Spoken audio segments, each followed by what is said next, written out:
Well, good morning, everybody. Merry Christmas. Happy Hanukkah. It's good to see everybody. I want to begin today by addressing this week's tragedy. Because of hate, anti-Semitism, and terrorism, lives were lost in Syria, Australia, and at Brown University. My prayers are with the family of these victims, and I stand with so many who hope the light of Hanukkah drives out the horrific hate that we've seen. Now, turning to the topic this week, which is one of the topics, which is healthcare. Let me begin by being very clear and very honest about the state of healthcare today. The Democrats' healthcare program has failed. And I want to remind everybody, what's the name of the healthcare program? Obamacare. This was a Democrat program, and I'm finally excited to see that the Democrats now have got on board with us that the affordable health care is anything but affordable. So, again, Republicans stand united to fix the problem again. But let's not forget where the root of the problem started. Democrats broke it, we will fix it. And happily to do that. Most Americans can't afford Democrats' insurance plan. The plans are riddled with waste, with fraud, with abuse, and if we're being honest, they only work for one group, big insurance companies. Democrats' health care plan doesn't work. It's never worked. So Republicans are pursuing options that do things a little bit differently. First, we're working to fundamentally lower costs through reforms like cost-sharing reductions. You'll see a common theme, lowering costs versus subsidies. We want to lower premiums for all Americans. Second, we're proposing options that actually expand access to all Americans. When Democrats passed their disastrous health care law in 2010, they promised that if you like your plan, you can keep it. They promised choice. They promised you low costs. Not a single one of those promises were true. Not one. In fact, healthcare premiums have risen over 60% since the implementation of the Affordable Care Act.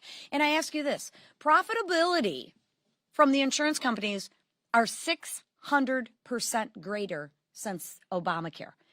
Has your income increased 600%? Ask yourself that. I know mine hasn't. Here's the difference. Republicans are fighting for a solution. Democrats actually want this issue. They want health care to be an issue. Republicans actually want solutions for Americans to bring down premiums, not subsidies. That's why Democrats are refusing to rally around real reforms. Instead, they're embracing the very broken system of which they created. But this has been true all year. Democrats have pushed political issues while Republicans have actually delivered solutions. No one's talking about the border today, right? Why is that? It's because we fixed it. The border's closed. People are safe, but you don't hear anyone talking about that because Republicans fixed it. Republicans delivered bigger paychecks by eliminating taxes on tips, taxes on overtime, taxes on Social Security. Republicans delivered lower gas prices by cutting regulation and expanding permitting reform. Time and time again, Republicans delivered results for the American people, real results.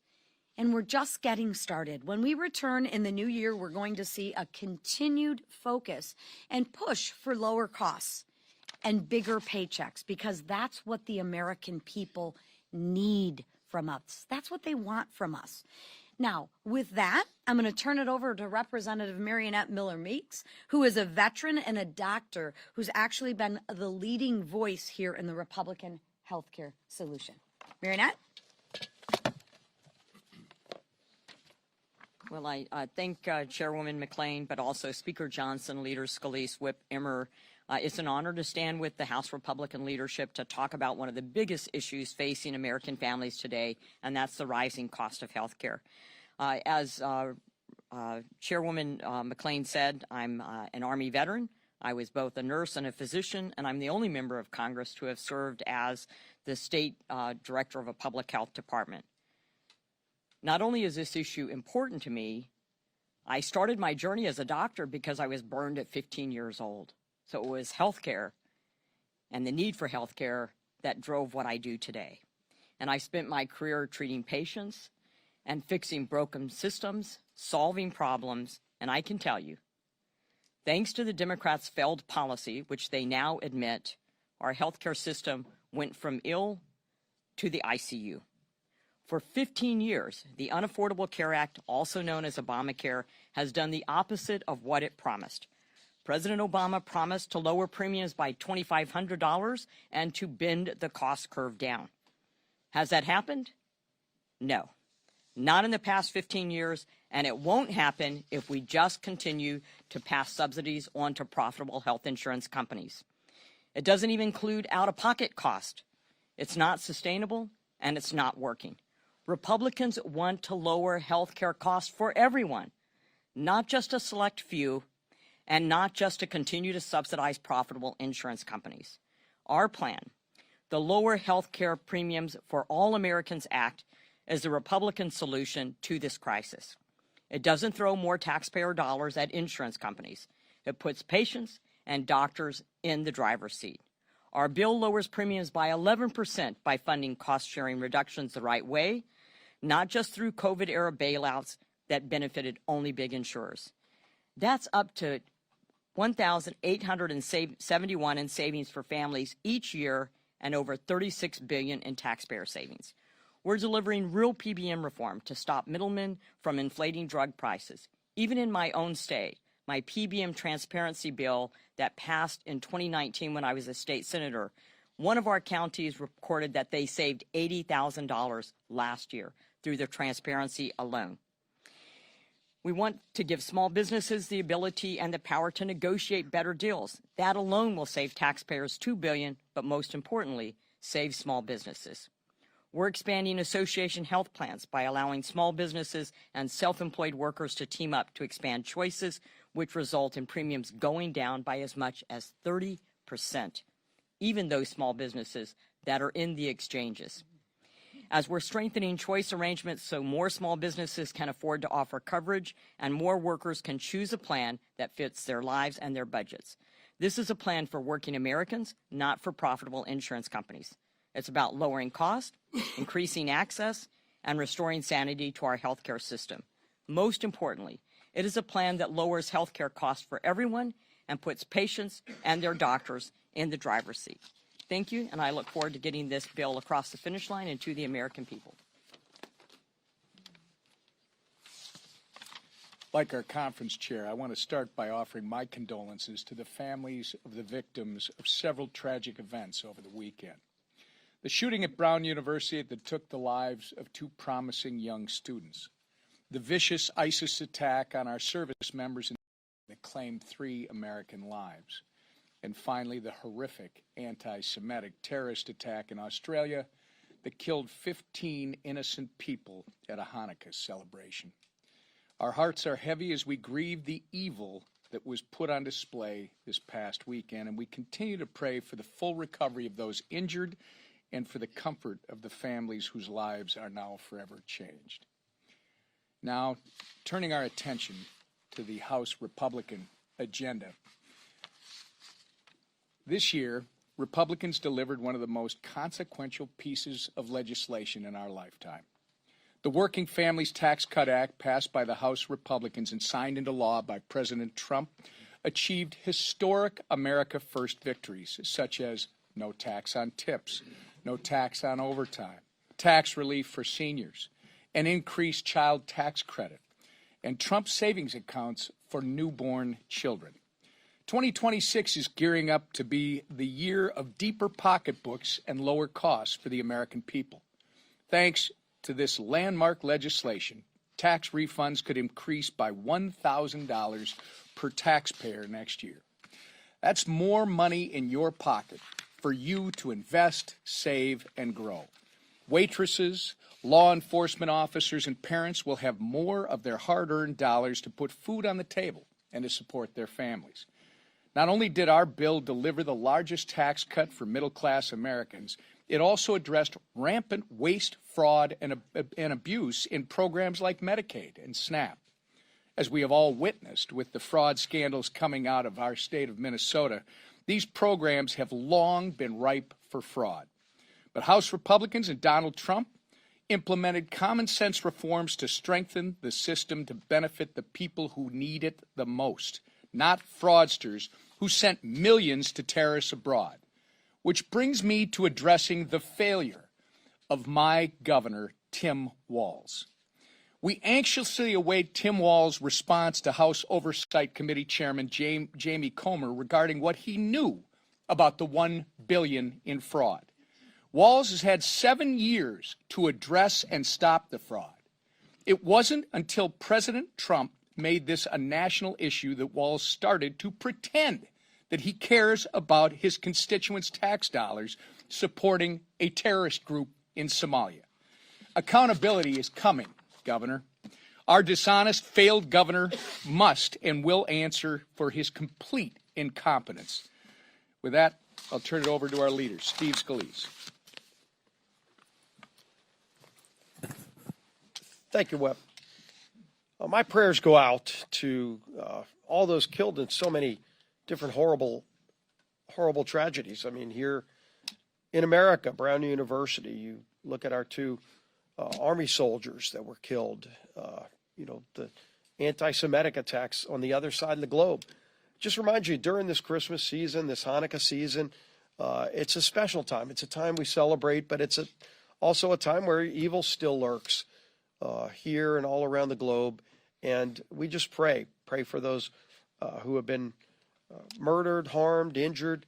We pray for those who have evil in their hearts, that God can touch them and hopefully remove that evil so that they don't go harm innocent people. This week here in the House, as we finish our work for the year, we're taking up some very important bills. And start with the SPEED Act. We've heard complaints from members all across the country that know that just trying to build things in America, road projects, bridges, pipelines to move energy, anything you're trying to do, more and more laws are getting in the way.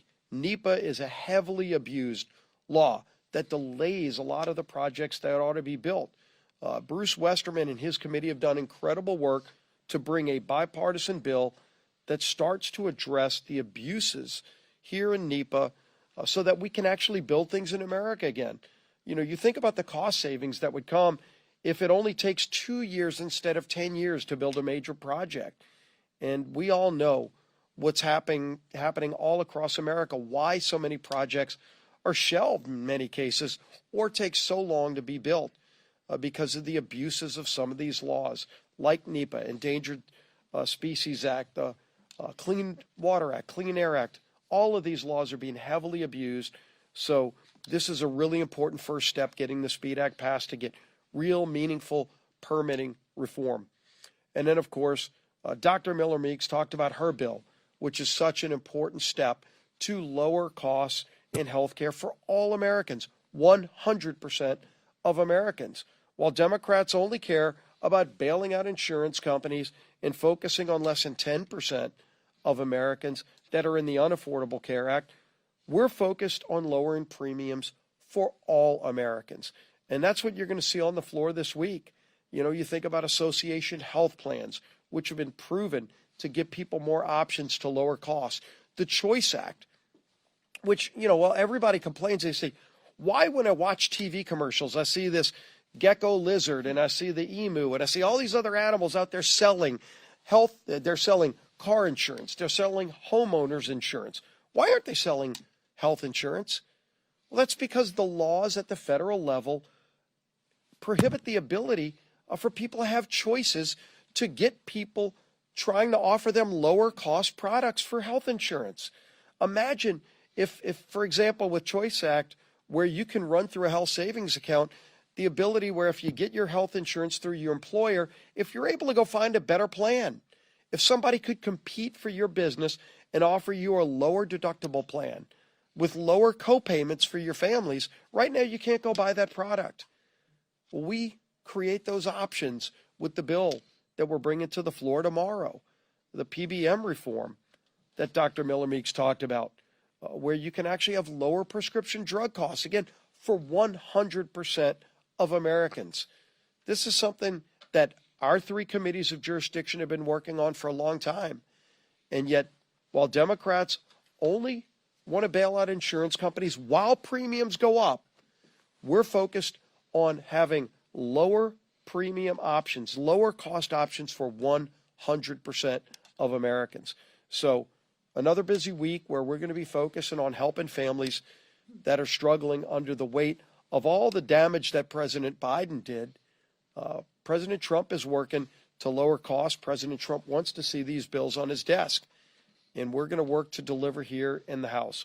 And if I don't see you between now and then, I wish you all a Merry Christmas, Happy Hanukkah, and Happy Holidays. Speaker of the House, Mike Johnson. I rarely get to raise the podium, but I'm going to take the opportunity this morning. Thank you, ladies. Good morning, everybody. Thank you to Dr. Miller Meeks for joining us on what is our last leadership press conference of the year. And I just want to say to all of you, press corps, thanks for being here each week and covering all of this. It's been a hugely historic week and year in so many ways, and a hugely consequential Congress, and you've had a lot to cover. So we do, as everybody has said, wish you Merry Christmas and Happy Hanukkah, and hope you get some well-deserved rest over the short holiday. Since Congress reopened following the end of the Democrat shutdown, the longest in American history, Republicans have passed, since we came back, 41 pieces of legislation, and of course, as you've heard this morning, we're set to pass even more. Chief among them is the Lower Health Care Premiums for All Americans Act. It is aptly and appropriately named because that's exactly what it's going to do, as everybody has explained this morning. If you recall, Democrats shut the government down and kept it closed for 43 days so that Chuck Schumer could get political cover from the grassroots of his party. Remember that he had voted for the same CR just several months earlier in March. When the same vehicle came forward, he suddenly changed his tune, and that is because he caught a lot of political backlash for it. So he decided instead to shut the government down and fight. Well, everybody saw how obvious and how dangerous that gambit was. And so the Democrats tried to spin their selfish political decision to claim the whole thing was always about, quote, fighting for health care affordability. But that claim never made any sense because it ignores the very simple facts of the situation. It is the Democrats' Unaffordable Care Act that broke America's health care system, as has been recounted this morning. And it's the Democrats who have refused every good faith Republican effort to fix it along the way. Now, this is 15 years into this saga that the American people have been drugged through because the Democrats decided 15 years ago to break the system. They insisted when they passed the Unaffordable Care Act that it would reduce premiums, it would provide more choice and higher quality and all of that. And none of that ever happened. In fact, quite the opposite effect is what we have seen. All this was foreseeable, and that's why Republicans didn't support it. Premiums have skyrocketed. The quality of care has plummeted in so many places and in so many cases around the country, and fraud is absolutely rampant in the system, and it is costing everyone dearly. Yes, there is a health care affordability problem in America. It's a very serious problem for almost every family. But it is an indisputable fact that the Democrats caused that problem, and Republicans are the ones having to clean it up. For 15 long years, Americans have now faced skyrocketing premiums, fewer quality choices, inefficient care, and widespread fraud, waste, and abuse. Benchmark premiums on the Obamacare marketplace for every plan, listen to this, they've increased 80% overall since 2014. And they're continuing to rise. The Unaffordable Care Act marketplace has resulted in lower quality plan offerings and less consumer choices to date. Fraud is absolutely rampant. Paragon Health is one of the analyst groups, and they estimate there's over 6.4 million people who are improperly enrolled in the Obamacare exchanges. And a recent GAO study, the Government Accountability Office, found some staggering facts. It proved what we all know intuitively about the fraud that's involved in this program. They found that Obamacare's subsidy system lacks even the most basic guardrails to prevent fraud, waste, and abuse. And I think that study is something that you should all dig into. It should be on the front page of every newspaper because it is shocking and alarming. Over the last 2 years, for example, the investigators at the GAO, Government Accountability Office, they did a little experiment. They in 24 different cases, they applied for Obamacare subsidies. They did it fraudulently by intent. So 24 applications with no Social Security data attached, none of the information that's necessary to actually apply, no citizenship proof attached, and none of the income documents and all the things that are supposed to be applied and included in an application. Now, guess what? Out of the 24, 23 of them were approved. And they've been paid tens of thousands of dollars, some of them as recently as September of this year, the GAO tracking all of this fraud, wondering, hoping if anybody will ever pay any attention to it and stop it. That's not the only thing they found. The report also found that in 2023, 29,000 Social Security numbers were used by multiple persons. In 2024, 68,000 Social Security numbers used by multiple people to bilk the system, to defraud the system, and to take dollars to themselves. You had, in one case, there was over 120 individuals using the same Social Security number to get these benefits, and it was never stopped. The GAO also found that more than $94 million last year alone was sent to insurers on behalf of people who were already deceased. It's a serious, serious problem in the system. It's why the costs are so high. And this is the system that Democrats in Congress want to extend without any reform. We just can't have that. The Washington Post summarized all this best in one simple sentence. They said, quote, "The real problem is that the Affordable Care Act was never actually affordable." That's the problem. America's healthcare system should be the envy of the world. Instead, it's the most expensive in the world, and the American people are not getting any healthier because of all this madness. A new Gallup poll released yesterday found that 70% of Americans have a negative outlook on our healthcare system for all the obvious reasons.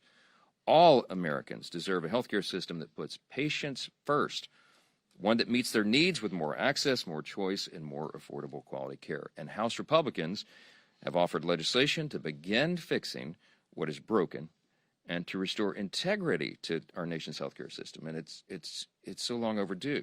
The Lower Healthcare Premiums for All Americans Act, which will be on the floor tomorrow, is the first big step in that regard. As has been noted by Dr. Miller Meeks and the other leaders here, it offers common sense solutions to lower premium cost for everybody, all Americans. It expands access to quality care, provides every American with more options and flexibility to choose coverage that works for them, and it brings greater transparency to America's healthcare system. And here's how. The bill has 5 key reforms. I'll just reiterate some of this real quickly. It reduces premium costs through cost-sharing reduction payments.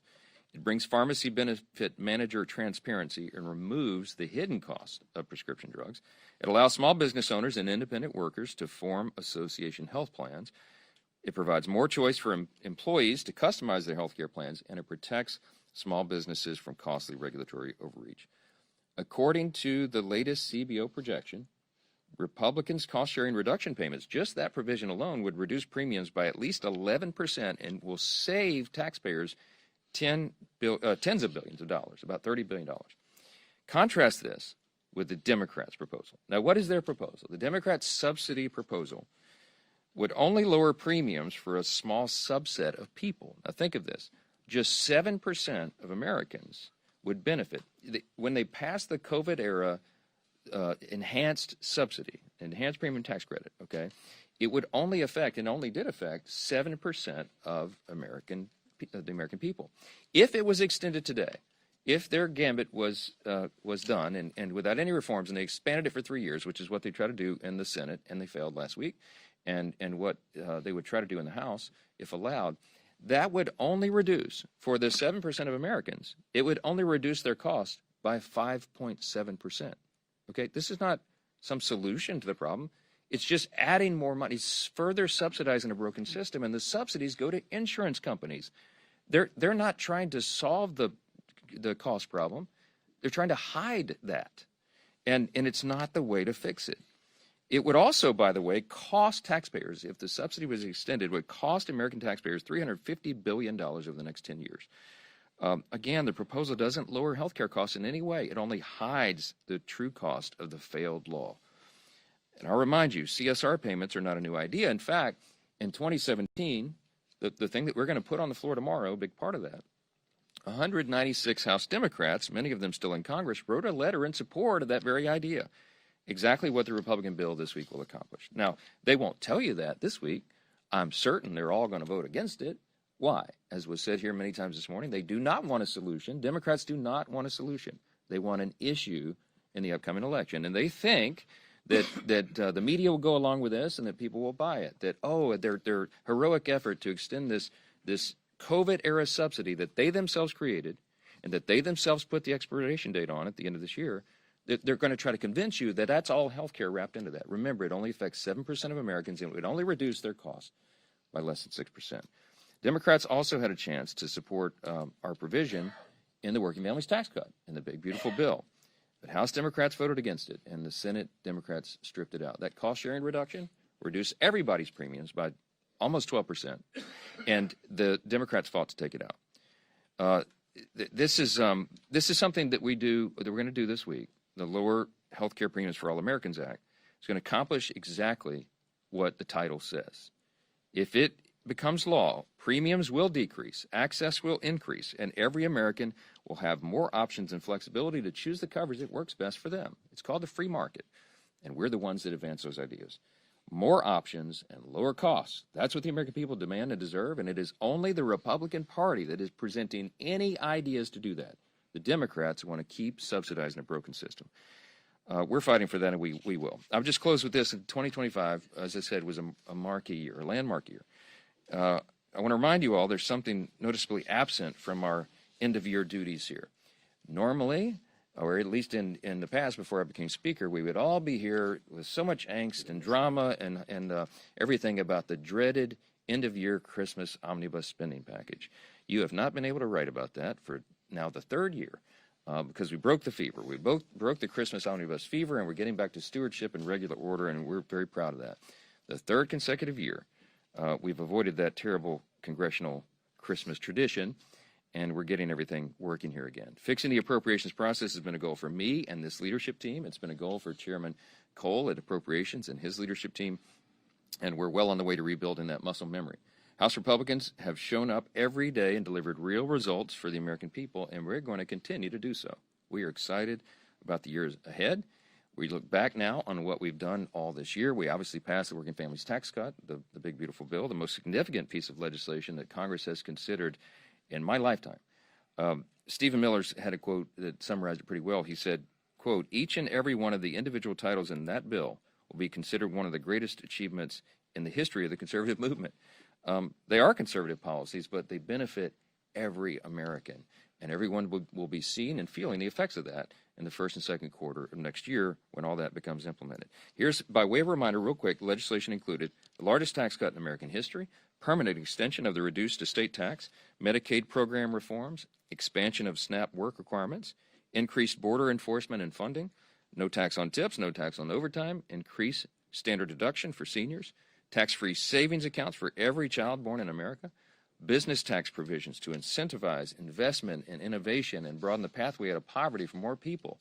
Wages will be increasing and costs will be going down. Many of these landmark provisions are set for implementation in the first, second quarter, as I said, and all boats will begin to rise. Just last week, Treasury Secretary Scott Bessent predicted $100 to $150 billion in new tax refunds, between $1,000 and $2,000 per household. And most of the estimates say that the average American household will have their take-home pay increase by at least $10,000. These are real, tangible benefits that this bill is going to offer to tens of millions of American families, and we're excited about what's ahead. It's just one more example of the many positive and transformational outcomes that we're going to see going into the next year. So far, House Republicans have passed 413 bills this year. We've codified 68 of President Trump's America First executive orders. We've repealed 23 Biden-era maddening regulations under the Congressional Review Act resolutions. We clawed back billions in wasteful spending through rescissions and opened numerous investigations into President Biden's failed administration. And we look forward to continuing all that work when we return in 2026 and we go into an epic midterm election cycle. With that, I'll take a few questions. I'm going to go to Bill Maloogian. What you doing on the front row, man? Glad to see you. Thank you, Mr. Speaker. Ahead of Jack Smith's deposition tomorrow, there's a new report out this morning that DOJ is getting ready to hand over Congress a batch of emails, specifically to the House Judiciary Committee. And in those emails, they allege, it says that the FBI warned the Biden DOJ that there wasn't probable cause to raid Mar-a-Lago. Are you aware of this? Are you expecting to get these emails later today? What's your response? I've heard as much as you just reported there, and I have not had an opportunity to review any of that yet. But it would verify and I think affirm much of what we understood from the very beginning. As you all know, I used to serve on the House Judiciary Committee before I was made Speaker in October of 23, and we spent a lot of time uncovering just the complete and total weaponization of the Department of Justice under the Biden administration. They used it to go after political enemies, and chief among them was, of course, Donald J. Trump. And they abused the system, and to me, the great harm of it all was that they really eroded the people's faith in our system of justice itself. I mean, that's the most dangerous thing. If people don't believe that our justice system is actually equal justice under the law, that Lady Justice is actually still wearing the blindfold, that everybody gets the same treatment under the law, it's a really serious challenge for a constitutional republic. And so this is some shocking revelations to a lot of people. It's not to us. We understood that this was happening the whole time. The evidence, I think, and I expect will verify all of that. And there's going to have to be appropriate accountability. I mean, accountability is key here. It's important because if you're going to restore the people's faith in the justice system, you have to show them that there are serious consequences for people like Jack Smith who abuses that system. We have to ensure it doesn't happen again, and we'll see how all that unfolds, but it's going to be a very, very interesting, important development. Yes, ma'am, second row. Yes. Thank you, Mr. Leader. This morning, Congressman Mike Lawler said that it was political malpractice to not allow a vote on the ACA subsidy extension this week. What's your reaction to that, and will Republicans suffer any political blowback for not allowing something like that to come to the floor with moderates? Well, Mike Lawler is a very dear friend and a close colleague of mine. And ironically, weekend before last, I was in New York in his district on Long Island, and we were campaigning together, ensuring that he gets reelected. Mike Lawler fights hard for New York, as every Republican in this conference does for their districts. The districts are different. They have different priorities and ideas, but we do have, there's about a dozen members in the conference that are in these swing districts who are fighting hard to make sure that they reduce costs for all of their constituents. And many of them did want to vote on this Obamacare, COVID era subsidy the Democrats created. We looked for a way to try to allow for that pressure release valve, and it just was not to be. We worked on it all the way through the weekend, in fact, and in the end, there was not an agreement wasn't made. Now, everybody was at the table in good faith. And I certainly appreciate the views and the opinions of every member of this conference. But I will tell you one thing they will all join in unity on is voting for this bill that we've been discussing this morning. Because, again, instead of just trying to assist 7% of Americans, this is for 100% of Americans. And we can handle that and do that together. I hope that Democrats will come along with us. If they're serious about solving the problem and bringing down cost of health care, they'll all fully support it as well. But I think you're going to see they're playing politics with this. Back row, yes, ma'am. Last week, President Trump said that his legislative agenda is essentially done. So why should voters vote for Republicans in the midterms if there's nothing left to do legislatively? Well, I don't know which comment you're referring to and in what context, but I'll tell you, I talk to the president sometimes multiple times each day. He and I and his team and our teams work around the clock. Literally, the president and I will talk sometimes at midnight and then again at 6 a.m. I mean, this president doesn't sleep. He's working all the time. The agenda is aggressive. There is much more to do. I think what he's sometimes when he's taken out of context on comments like that, he's referring to what we accomplished with the Working Families Tax Cut, the big beautiful bill, because there's so much in that a lot of people said, wow, you guys checked all the boxes. Well, we did to a certain extent, but there is so much more to do. And we're going to have a very aggressive legislative agenda coming right out of the gates in January. We're going to continue to work, for example, on health care, to continue to bring costs down for the American people, to bring down the cost of living overall. You're going to see an aggressive affordability agenda, and we're going to see continued codification of the president's executive orders. He's up to about 200 of those. Probably about 150 of them are codifiable by Congress, and we're working steadily through that list.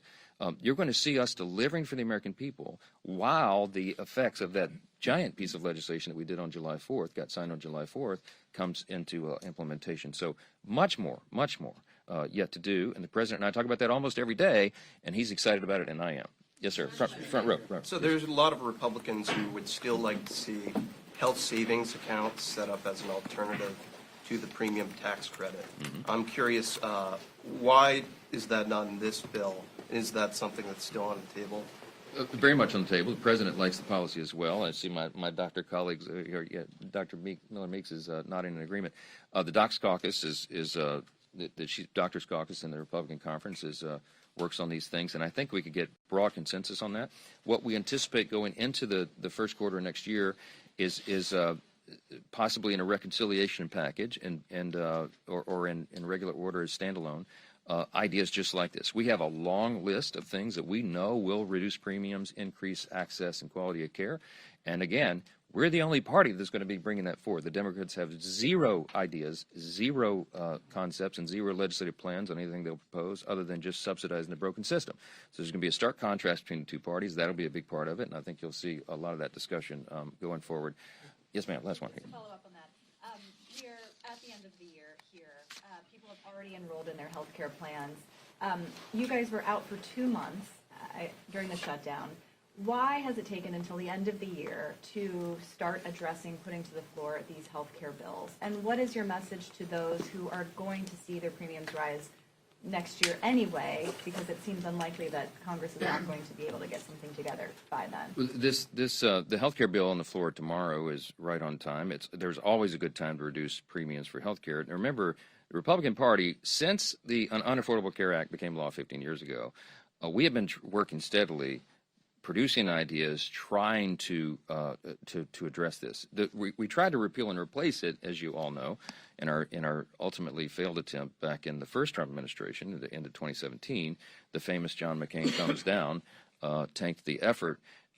And since then, the roots of Obamacare, the Unaffordable Care Act, have gotten so deep in the system that it's no longer possible to just pull it out at the root and chop it off and start over. It's too deeply ingrained, and so now we have to take it step by step to reduce cost and repair the system, and that's the ideas that we have.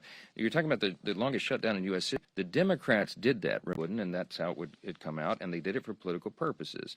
When they took us off the field effectively for 43 days, as soon as we got back, let's remember, because history is being revised here every day, we got right back to the appropriations process, remember, which was so critically important, and all the other measures that we were pushing through. We got done on that steadily through the year, and then we turned the attention to health care, knowing it was coming at the end of the year on the subsidy and that the new ideas would be presented. We didn't start this in October, November, or December. This is something the Republican Party has been working on for years. I've mentioned in here before, when I was chair of the Republican Study Committee, the largest caucus of Republicans in Congress, we had 158 members back in 2019, and we produced a 2-volume set on conservative common sense solutions to fix health care. We've never been able to get the votes to fix it because the Democrats have been unwilling to go along, and you can go back and look at the record and show over and over all they want to do is continue to throw taxpayer dollars and subsidize the broken system. The reason the premiums are up 80% since the bill was passed by the Democrats in 15 years ago is because they're further ingraining a broken system. So it's up to us to fix it. This is one piece, one part of that. And in the first quarter, January, February next year, you're going to see much more activity of this. The American people's attention is on health care for the obvious reason. It is a very serious problem. But remember this, the Democrats broke it, Republicans are going to fix it. I wish you all a blessed holiday. Thanks so much.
Hi.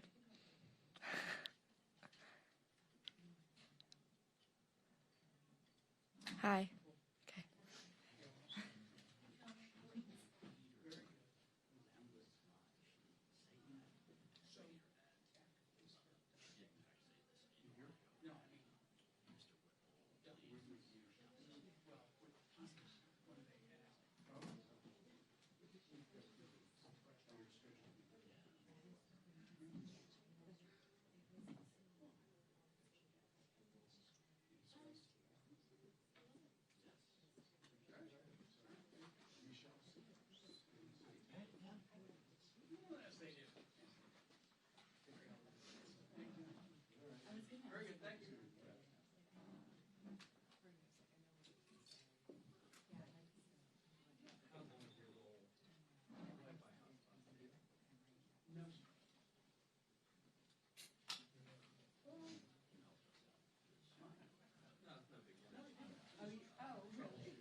Yeah.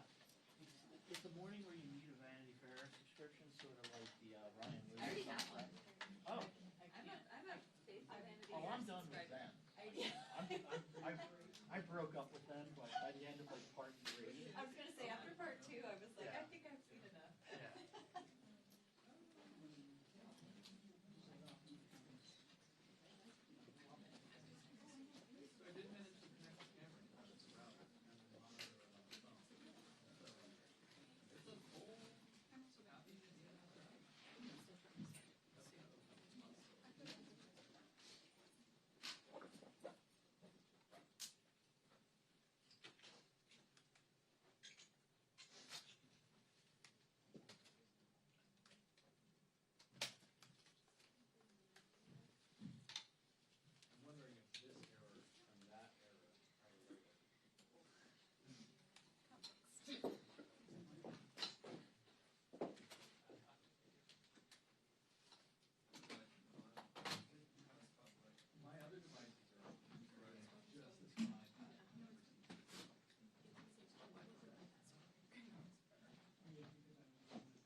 Hello, hello.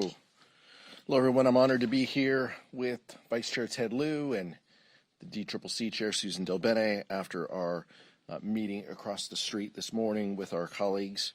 As many of you know, for months, Democrats have been sounding the alarm on the affordability crisis and the expiration of the affordable tax credits that will expire at the end of the year at the hands of Republican leadership. We've reached out our proposed plans, anything we can do to get our colleagues in a position to work with us.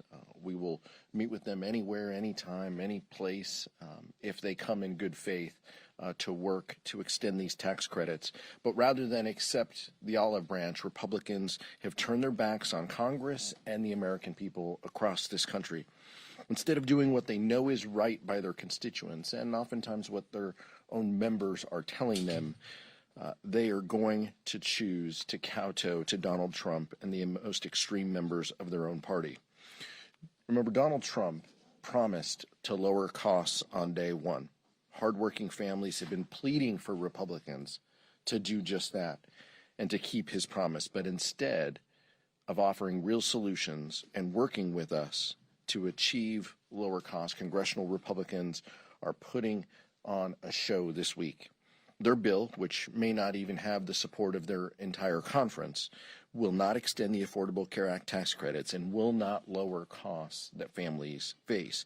Even if it were to pass, it won't become law. This isn't a serious effort to address rising costs of health care that millions of Americans will face. Now, $1,000 more in new costs thanks to Republicans. Meanwhile, Democrats on both sides of the Capitol have a solution we are on board with to extend the Affordable Care Act tax credits and ensure that Americans' premiums don't double or triple or even quadruple. We only need 4 Republicans to join us. Time is still marching on while Republicans sit on their hands. The American people will pay the price for the inaction, when Republicans will no doubt pay a price at the ballot box next year. Next, I'll yield to Vice Chair Ted Lieu. Thank you, Chairman Aguilar. My heart goes out to the victims and the families and all those affected at the mass shooting at Brown University. I hope law enforcement catches the murderer soon and that person is prosecuted to the fullest extent of the law. I also request the FBI director to stop putting out false information. It's not the first time he's done it. He wrongly identified a potential suspect in this case. There's literally no reason for the FBI director to have to be the first one to tweet something, to put out these things before verifying the facts. And when he does that, it ends up potentially ruining lives, putting the public at risk, and it's not something that FBI director needs to do. I ask him to just stop doing that. I also want to say that my prayers are with the Jewish community, both in the United States and across the world. The heinous attack in Australia was completely devastating. No one should ever be targeted because of their religious beliefs, especially when they're practicing those religious beliefs. And anti-Semitism, both in the U.S. and around the world, has continued to grow, and we need to do more to stamp this form of discrimination out, one of the oldest in humankind, and it is a scourge upon humanity, and we need to all work together to eradicate it. Now I'd like to talk about jobs, which we've now reached the highest unemployment in since 2021, 4.6%. The American people know that the policies of Trump and Republicans are crushing people economically. We know costs also continue to rise, grocery costs, electricity costs, as well as healthcare costs. And Republicans have had an entire year to fix the healthcare system. They knew that the ACA subsidies were expiring, and they've done nothing about it. And this week, they still don't have a plan to restore the subsidies for the ACA. Democrats have a discharge petition. 200 members have signed it. We just need 4 Republicans to sign this discharge petition, and we can stop these premium rates from increasing for people on the ACA. And, I have a great honor now to introduce our tremendous field general and head of the DCCC, Susan Delbene, from the great state of Washington. Thanks, Ted. Sure. Good morning, everyone. Thanks to Chairman Aguilar and our Vice Chair, Ted Lieu, for inviting me today. Today we had caucus down the street, and we gave an update on our efforts to retake the majority and hold Republicans accountable for their disastrous agenda. Americans across the country are rejecting Republicans in election after election this year. They have made clear that they are souring on House Republicans' broken promises, and it's just been a series of broken promises. The American people want leaders who are going to stand up for them, address the issues that are making their lives more unaffordable, not just policies that are supporting the wealthiest few. And despite what their constituents are telling them about how they are struggling, Republicans don't seem to care. They're avoiding people back home. They're not meeting with their constituents because they're scared, and they don't want to hear the truth about how their policies are hurting working families. Well, no matter how hard they try to avoid hearing about it, there's no denying the facts that we've seen on the ground. Americans are literally paying a higher price for the GOP's failed agenda.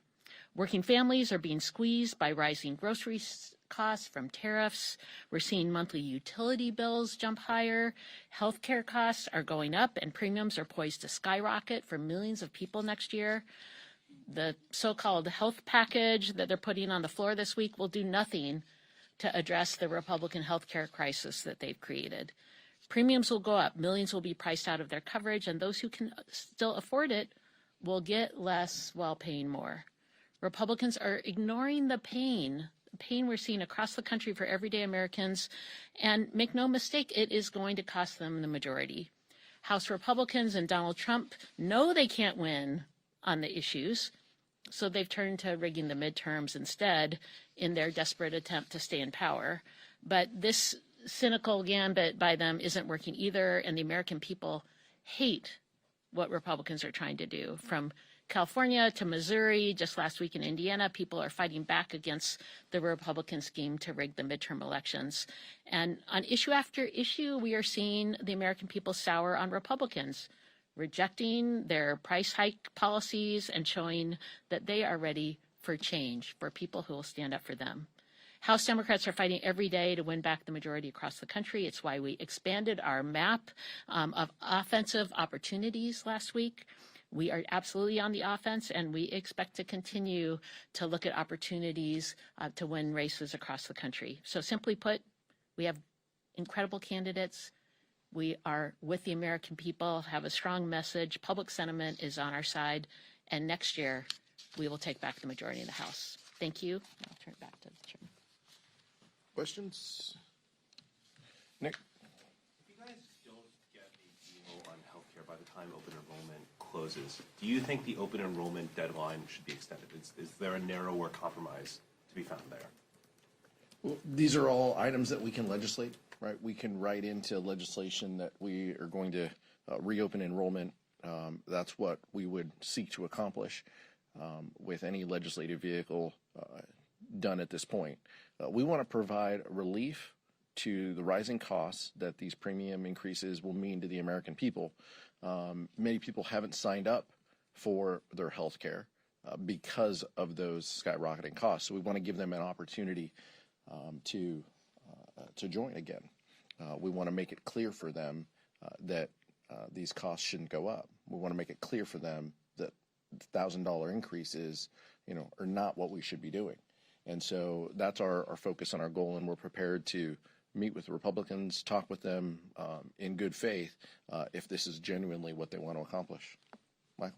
Thank you, Mr. Chair. You mentioned that the bill that the Republicans plan to put on the floor this week will not make it into law even if it passes the House. Some of your Republican colleagues say the same thing about the Jeffries discharge petition, that even if you got 4 Republicans, it did not get, the 3-year extension didn't get 60 votes in the Senate last week. What's your response to that criticism? And then I have a question for Chair Delbene, if that's okay. Yeah, I'll let each of my colleagues also answer this one, because I think, I think it's yet to be seen whether this, can become law or not. You mentioned it didn't have 60 votes in the Senate, but it had a handful of Republicans, right? So let's talk with those Republicans. Let's talk with others. We only need a handful more over in the Senate for the 3 years to become law. So let's find 4 willing to engage and sign this discharge petition, and then work on what we need to do to get a handful others in the Senate to come on board. But this is the closest path that we have in front of us. Other discharge petitions, 40, 50 signatures, that's fine. But this one we need 4. So let's see what we have here. If Republicans, are serious about this, then they can sign our discharge petition and work with us in good faith. That seems like a reasonable place to land, given that their own leadership won't give them the time of day. We're happy to meet with them and talk with them about how we avoid increases to premiums that people have across the country. Vice Chair? No. I'm good. You're going to ask another question. Yeah, Chair, you mentioned that you all expanded the map last week. I'm curious if the pending Supreme Court Section 2 decision of the voting rights case have you made any contingencies for if the Supreme Court does end up overturning Section 2? How does that impact the map, given that you made those, offensive expansions last week? We're going to continue to stay updated on what happens with maps. Clearly, there are ongoing efforts. Republicans are looking at places like Florida, for example. So we're going to continue to update our map based on any changes that take place. And we will see what the Supreme Court decides. We'll still awaiting that decision, and how soon that will be or how late that will be will help us understand what impact it might have. But we understand we could hear any time on that, and we will wait to hear what the Supreme Court has to say. You mentioned the other discharge petitions, which you don't seem to be in favor of, but those are closer to what the Republicans in the Senate have been talking about in their meetings yesterday and even while they were voting. Is there any chance that those move forward at all? Could Democrats get behind that to try and put the ball in the Senate's court? I don't speak Senate. I don't know what the Senate's working on. I've said that before, but what I said was, and I want to be very clear, House Democrats will engage with Republicans if they meet with us in good faith, if it extends the premium tax credits and saves money for the American people. That is our focus. The focus of the Affordable Care Act was to make sure that people weren't uninsured. At the time, we had 46 million people uninsured. We've got 20 million people uninsured now. The Affordable Care Act did that. Speaker Johnson might want to rewrite history, but the Affordable Care Act did that. These premium tax credits did that. Expansion of Medicaid did that. Democrats' number one focus is ensuring that people are healthy and safe for them and their families. We want to avoid these increases that the American people are facing at the hands of Republican inaction. And we're willing to meet with Republicans and our colleagues. We continue to be open and have conversations with our colleagues about what the path forward is. What we're saying is this is the fastest and soonest path. 4 signatures, let's push it on the floor. Speaker Johnson, just like he did with the Epstein petition, could choose to put this on the floor once it has 218 signatures. He could do this. He is choosing not to. But that inaction is exactly what the American people see is wrong with Washington, D.C. and wrong with Republicans. Anybody else? Thank you. So Republicans have a provision on their health bill around cost-sharing reductions that includes language around how states whose health plans cover abortion will be excluded from this type of funding.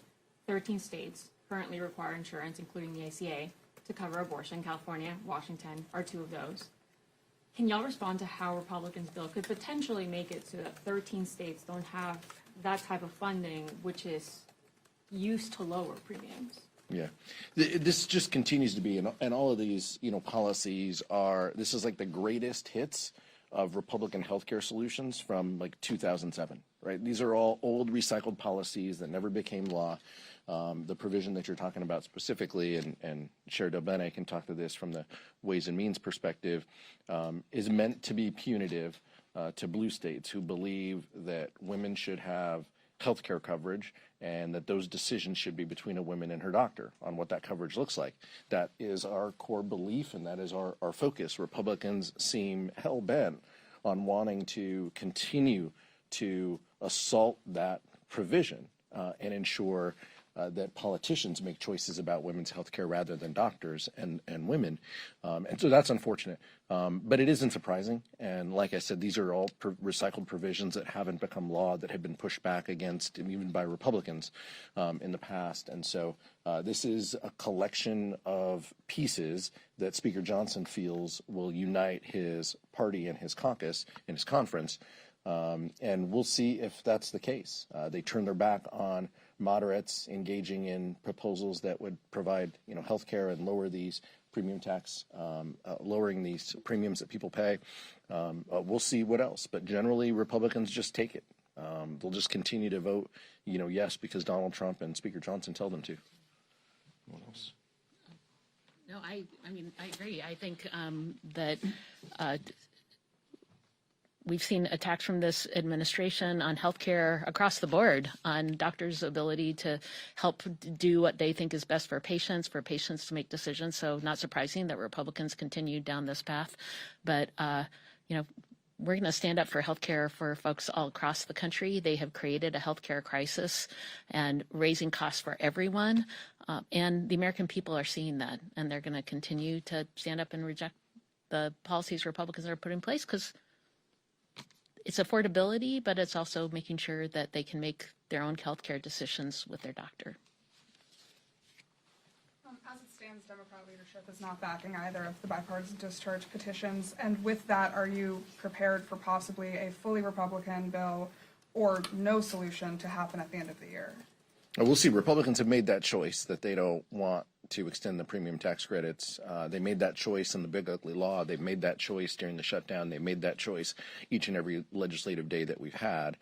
They have known that these tax credits expire at the end of the year, and the tax credits that they chose to extend were all for billionaires and corporations. They chose to leave the American public out in the cold, and so they have made this choice. What we are prepared to do is to help, is to dig in and to offer our votes on a reasonable solution. And if Republicans want to meet with us to talk about what that solution looks like, this is the fastest and easiest path that has bipartisan support in the Senate. And could become law. And so that is our plan and our focus, but we're going to continue to engage, our members along the way, because our core belief is providing health care to people, and that continues to be the focus. Thanks, Mr. Chairman. Two of the Republicans who theoretically could be the folks that would sign on to your all's discharge petition, Representative Kiley and Representative Bacon in the last 12 hours have told me, look, we don't believe that Democrats actually want a solution. They think that Democrats just want to run in 2026 on the health care issue. What's your response to that? Completely false. That could be what they tell themselves to put themselves to sleep at night, but that's not reality. Look, our core focus and our goal, we've been the ones who have been talking about this. During the government shutdown, when we're all here, we have been the party, we have been the people who have been saying the American people are getting left behind. You help billionaires and wealthy corporations at the expense of people, and that needs to change. We have to fix that. This deadline is coming on 12/31. Join with us. Where was the Bacon and Kiley amendment to the big ugly bill? They signed a letter or something like that telling the president not to cut these things. Big deal. Like, they sign letters all day long to absolve themselves of, cutting people's health care. Meet with us, work with us, come to the table and bring your ideas. But more importantly, don't just bring your ideas, bring your ability to tell your leadership no. And it shouldn't take somebody who's walking out the door and has one foot out the door to speak up against the president and their own party when it comes to health care. If there's serious folks on the other side of the aisle, and you can probably count them on two hands, then, we're willing to engage with them. The Democratic solution is very simple. Extend the ACA tax credits. That is the solution. There's 214 signatures on a discharge petition. And let me just talk about what the Republicans have done. Nothing, right? They knew that these tax credits were expiring at the end of this year. What they would normally do if you actually want a solution, you might actually have held hearings. You might actually have had folks testify. You might have actually tried to put together a plan. That's not what they did. They did nothing. And then last week, the speaker behind closed doors just randomly puts together a health care plan that he just is going to drop with no hearings, no witnesses testifying. That's why it's going to fail. They were never serious about doing this. As the chair said, the easiest solution is to just sign the discharge petition to extend the ACA tax credits. Mike. Thank you. Same topic, and not to beat this to death, but mathematically you are correct. 214 is more than the other ones have. But a lot of Democrats are telling us that they're just waiting. They would love to sign them, but they're just waiting for the green light from leadership. So the numbers on the other ones could go up very, very quickly if you guys got behind them. So is there a point this week where if you don't get those 4 signatures from Republicans on your 3-year extension, that you say, okay, green light, you guys can sign and we'll all get together and we can hit 218 pretty quickly? Yeah, anything can happen. Let's see what happens in rules. Let's see how the majority treats their own members who are bringing proposals to extend the Affordable Care Act tax credits. Let's see what that looks like. And let's see what emerges out of that and how these Republicans, feel and if they're willing to, work with us and engage. But I want to be very clear again for the 4th time. Like, we're willing to work with our Republican colleagues if they meet with us in good faith, if they want to extend the Affordable Care Act tax credits, if they want to stand up for people instead of the billionaire class that received trillions of dollars from this administration with their vote, we're willing to engage in that. But this can't be, just to help them sleep better at night. We got to have, meaningful solutions, and it's got to be real. Last question. This is for Chairwoman Del Bene. Now that Brad Lander has entered the New York 10 primary, is the D-Trip going to get involved at all in that primary, helping Congressman Goldman? What would that look like? Our focus is on the swing districts, the purple districts across the country. You can see our map supporting our frontliners who are in really tough seats in terms of being reelected. And our offensive map, as I was talking about earlier, which is focused on the purple districts we can flip. So that is our top priority.